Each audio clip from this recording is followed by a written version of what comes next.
New York Times headline, a glimpse Hello, of DeSantis in Iowa. Dustin On Zarni, court, Democratic still winning Elections crowd. Commissioner Is it in perfect Onondaga for County, and today is Commissioner in a car. Today is Tuesday, March 14th, and it is snowing pretty bad out here in Syracuse. I'm here to talk to you about two things: village elections and the one house budgets.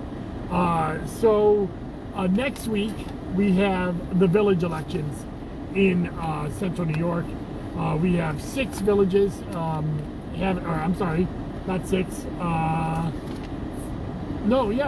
six villages having elections here in Onondaga County. As you know, village elections can happen either in March, June, or November. And this is the March segment of these elections. And they actually range from village elections that the Board of Elections runs and operates to village elections that borrow our machines, but they operate them, and to village elections that run them themselves. And that is what is going on here in central New York. And before I get into villages, at the end of this podcast, the one house budgets for the Senate and the Assembly just dropped right before I came on air, so I'll briefly talk about that as well. So what are the villages that are having elections in central New York, in Onondaga County? Well, we have Baldwinsville. This is a village election that is run by the village clerk that is doing they have an open justice election. Fabius, that's a village election run by the Fabius clerk. They have an open trustee seat for their village board. Fayetteville has a special election. They had an election last year, but they're having another one this year because they have a trustee seat to fill a vacancy, just a 1-year term. Jordan has a justice and 2 trustees up. Manlius has 2 trustees up, and Skaneateles has 2 trustees up. So the elections that the Board of Elections runs are Fayetteville and Manlius. We've been running Manlius elections for quite some time. Fayetteville started last year with us. The election polling places times are 6 a.m. to 9 p.m. And in Fayetteville, you have to go to the Fayetteville Village Hall at 425 East Genesee Street. And in Manlius, you want to go to the Manlius Village Hall at 1 RB Albanese Avenue in Manlius, New York. If you're a resident of those villages, you're going to have electronic poll books, just like you do on regular election day.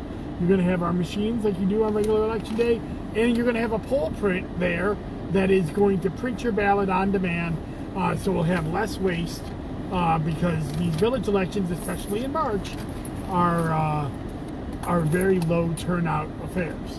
One of the reasons that the village elections are low affairs is because there's a lot of times not any competition.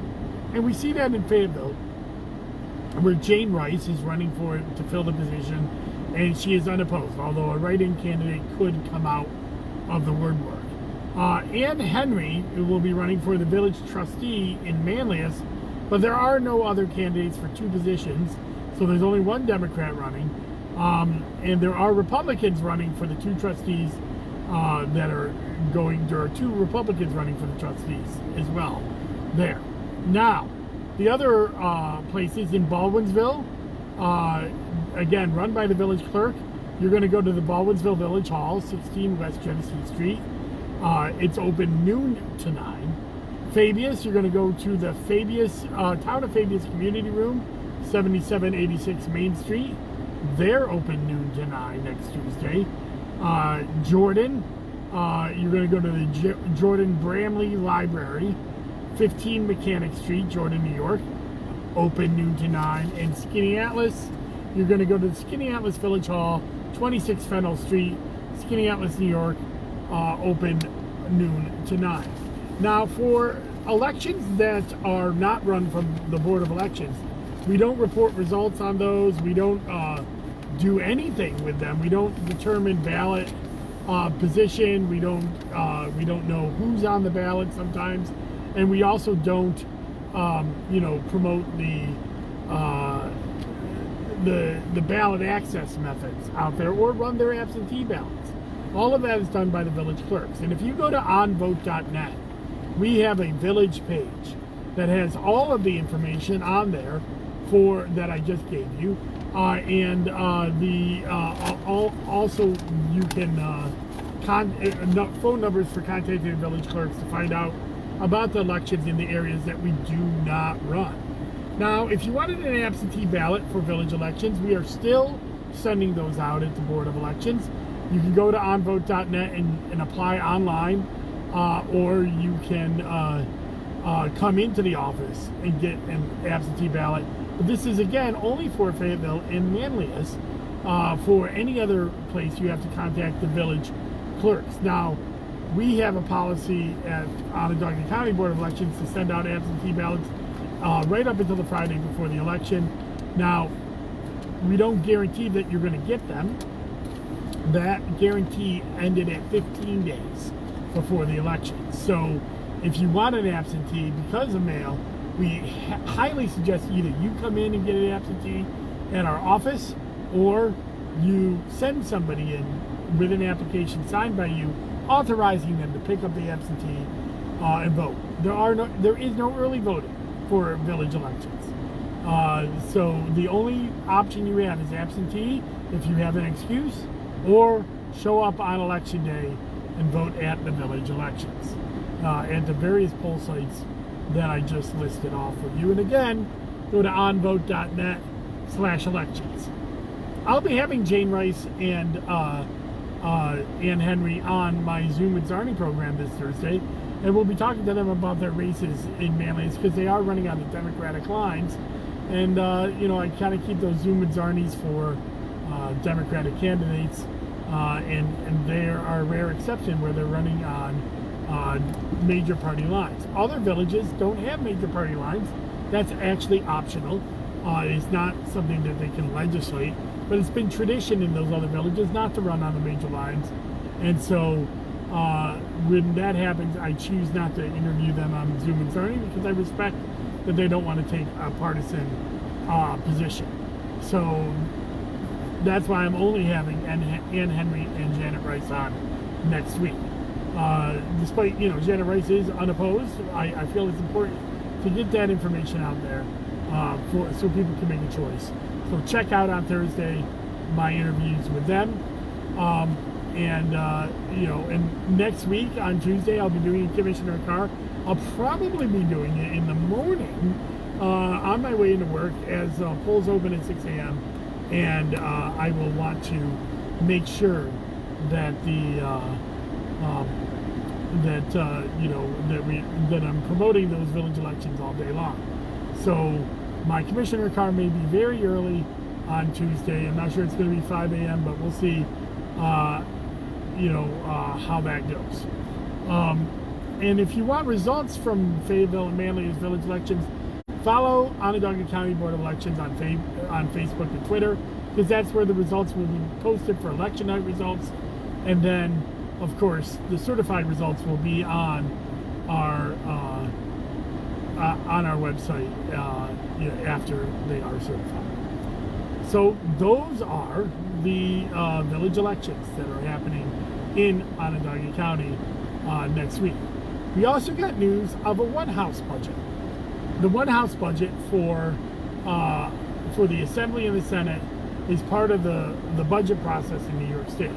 Over a month ago now, Governor Hochul released her budget, what's called the executive budget, and then now the New York Senate and the New York Assembly majority parties will release what's called a one-house budget, and those budgets will be drastically different than the governor's elections.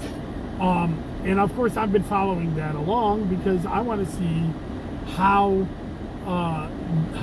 much, or if they're going to give any money towards county boards of elections.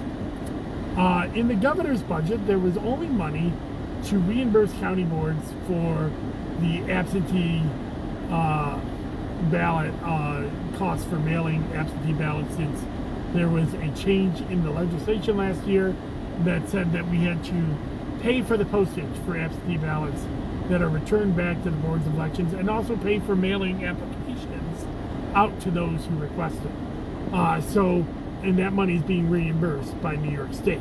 So that's that was in the governor's budget a month ago, but there was no direct aid for county boards other than that, other than renewing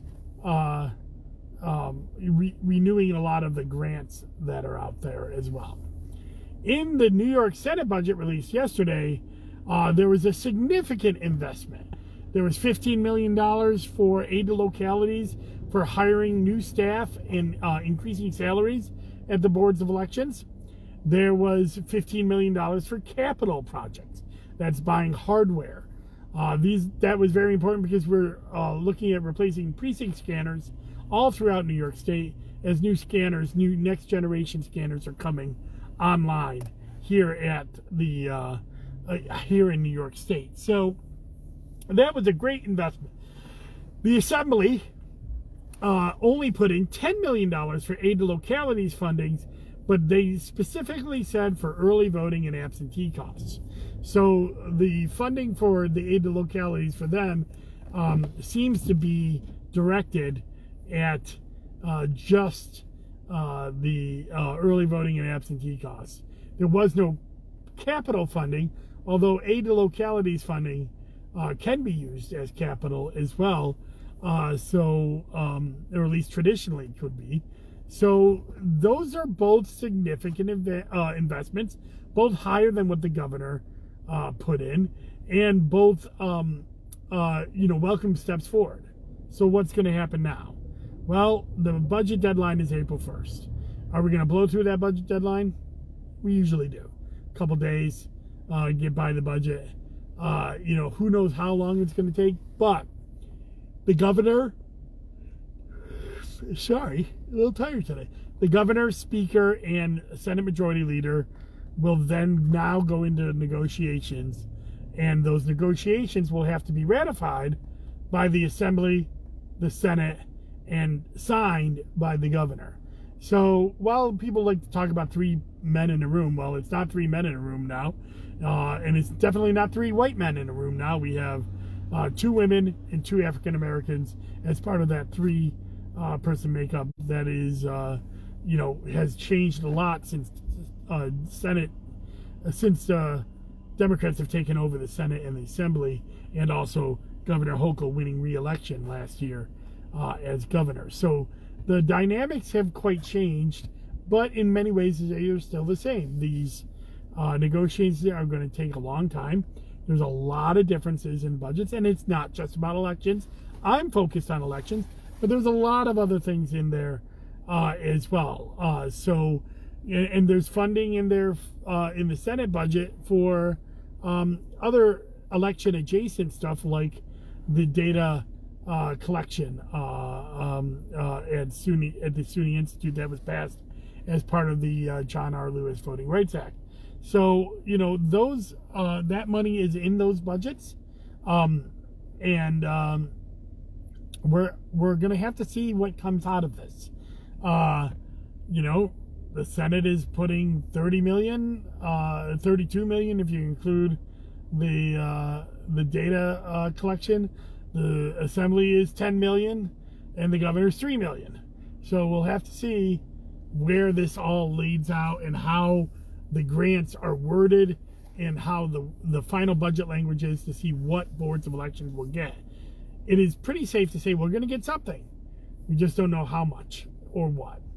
So, New York State is one of the few states that doesn't have dedicated yearly funding as part of their budget. So we have to hope that the legislature will take care of us each and every year, and hopefully, knowing that we have 3 elections next year, and and a lot of needs to upgrade equipment, we're going to get that funding that we need. So that's all I got for Commissioner in the Car today. Thursday, I'll be doing a Zoom with Zarni with the Senate, or with with the manliest and Fayetteville candidates, and Janet Rice and Henry. And then this weekend on Weekly Wonk, I'll be doing a weekly wonk on the town of Manlius. As you know, I've already done weekly wonks on the villages of Fayetteville and Manlius. Now I'll be doing the whole town of Manlius. Currently up is the town of Lysander. That is up. I'm also releasing new things on DustinZarni.com. As you know, I am the chair of the Democratic Caucus of Elections Commissioners, and in my role as that, I advocate for the Democratic Caucus on bills that are coming before the Senate and Assembly, and we do things like memorandums of support. I've started to put those on my website, so you know, as the public knows, what are bills that we believe are good bills. And by the way, almost everything that we're putting on the website are bipartisan. Right now, that have bipartisan support from our Republican friends that have elections commissioners, and that's delineated on our website, my website, DustinZarni.com. So if you go there, right on the front page of the link is our list of priorities.